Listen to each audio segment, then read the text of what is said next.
Allahabad university में BSc bio की 6th cut off और बीएससी मैथ्स की 7th कट ऑफ 14 अगस्त तक आ चुकी है एंड मेरे ख्याल से फिजिकल वेरिफिकेशन की डेट भी आपकी आजकल में आ ही जानी चाहिए। So what are the documents that you will be required to bring from your home ताकि आपका फिजिकल वेरिफिकेशन हैसल फ्री हो। सबसे पहले तो let's make a note of those documents जो आपको हमेशा अपने साथ मल्टीपल कॉपीज उसकी कैरी करनी चाहिए। First of all is your Aadhaar card, जो आपसे कहीं भी मांगा जा सकता है, वहां पे शायद आपसे मांगा जाए, उसके बाद शायद आपके डिपार्टमेंट में आपसे मांगा जाए। So you should at least carry 4 to 5 photocopies of your Aadhaar card with you always. उसके अलावा आपकी पासपोर्ट साइज की फोटो वो भी आपको एटलीस्ट 5 से 6 रखनी चाहिए, लेकिन आपको अपने फिजिकल वेरिफिकेशन में 2 ही रिक्वायर्ड होगी।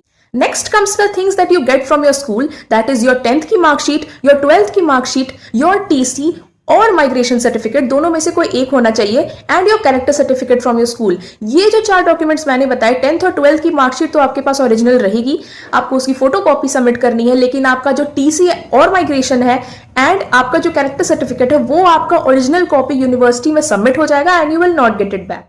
For SC, ST and OBC students, you should have your caste certificate, which should be central, जो आपने अपने डॉक्यूमेंट वेरिफिकेशन में सबमिट किया था, मेरा सब डिविजनल ऑफिसर का है। And for the EWS students, you should have your EWS certificate. Now, since you have submitted your caste certificate, you even need to have a proof of that, so you should also have your income certificate. अब बात करते हैं CUET से related चीजों की।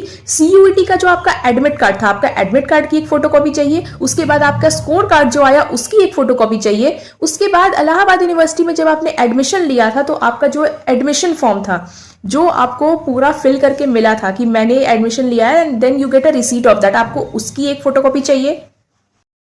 Along with that, you paid the fees to Allahabad university, आपको फी receipt की photocopy चाहिए। फी रिसीट की फोटोकॉपी तो आपको एटलीस्ट 3-4 भी रख लेनी चाहिए, वहां पे भी जरूरत पड़ जाती है।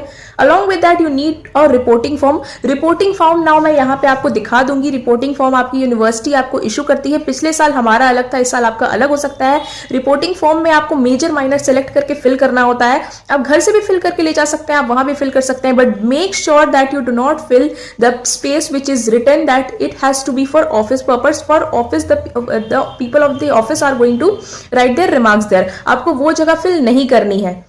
अलॉन्ग विद पिछले साल हमें एंटी रैगिंग तो नहीं भरना पड़ा था, लेकिन इस साल मैंने बहुत सारे डॉक्यूमेंट वेरिफिकेशन के नोटिस में देखा कि आपसे एंटी रैगिंग भी मांगा जा रहा है, सो आपको एक एंटी रैगिंग फॉर्म भी फिल करना है। But these things you can get there also, लेकिन इसके पहले मैंने जितने भी डॉक्यूमेंट्स बताए, these are very necessary that you need to take from your home.